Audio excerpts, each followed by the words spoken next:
Pittsburgh's like an old blues record. It's scratchy, but it has so much soul. The steel mills, the rivers, the bridges. There's Randy Land and there's the Heinz Field.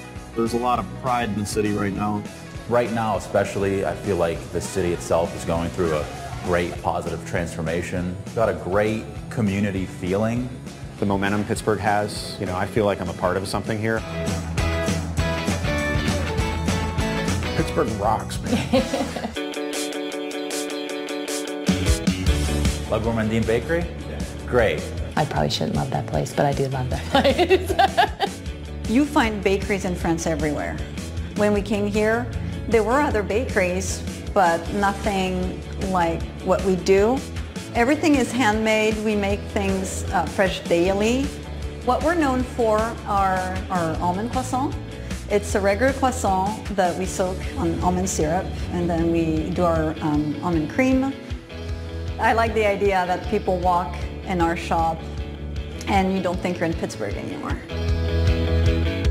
Salt of the Earth was one of the pioneering restaurants when Pittsburgh started its regentrification. The owners started the restaurant to help build a community. So we have communal tables down here which seat 12. Suddenly your party of 2 grows into a party of 8. We have this cheeseburger. I think it's the best cheeseburger that I've ever eaten in my life. Sure is my favorite restaurant in Pittsburgh.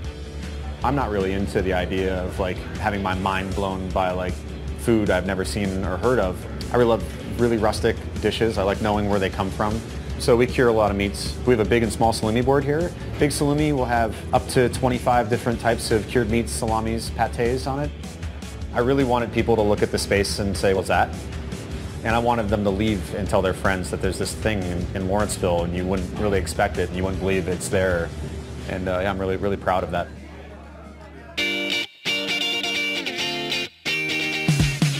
You're at Bicycle Heaven, the world's largest bike shop museum.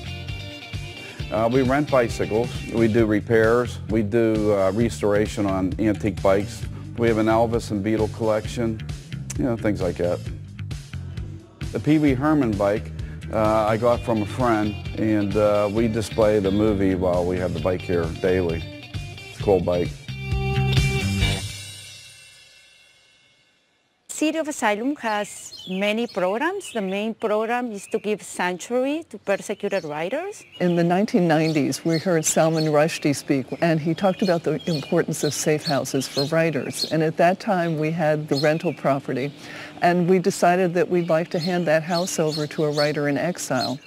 The Chinese writer, Wang Yan, really wanted to show his calligraphy. He had never been able to have his work in public without being thrown into jail. We suggested that he put an anthology on the face of his house. From that point, this street became in the artistic hub of the north side. You'll see poetry, words on houses, there's a reading garden, and everything we have is free. Our identity as a city is grassroots, and a lot of that involves with mixing new ideas. This theater and beer store is kind of a good example of that. We do have draft beer available in both the bottle shop and the theater. They can also take any bottle from our shelves and we can chill it for them in about 3 minutes, and they can bring that right into the theater. The movie theater is film festival style. Each week we have a theme, and we show 4 movies around that theme. We know that when people are here, they're here because they enjoy that movie. It's really for the love of the cinema that people come.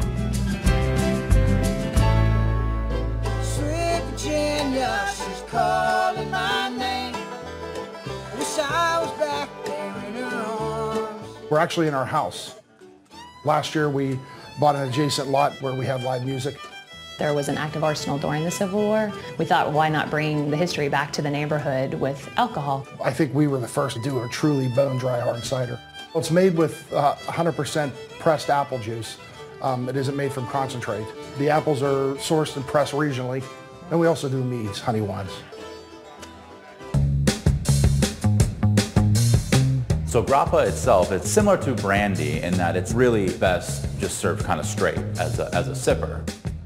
But it is also a good blank slate to do things like infusions. One of our most popular cocktails right now would be the lavanda, and it's a lavender-infused grappa. And then to that we add some green and black peppercorn-infused honey, and then a little bit of lemon juice.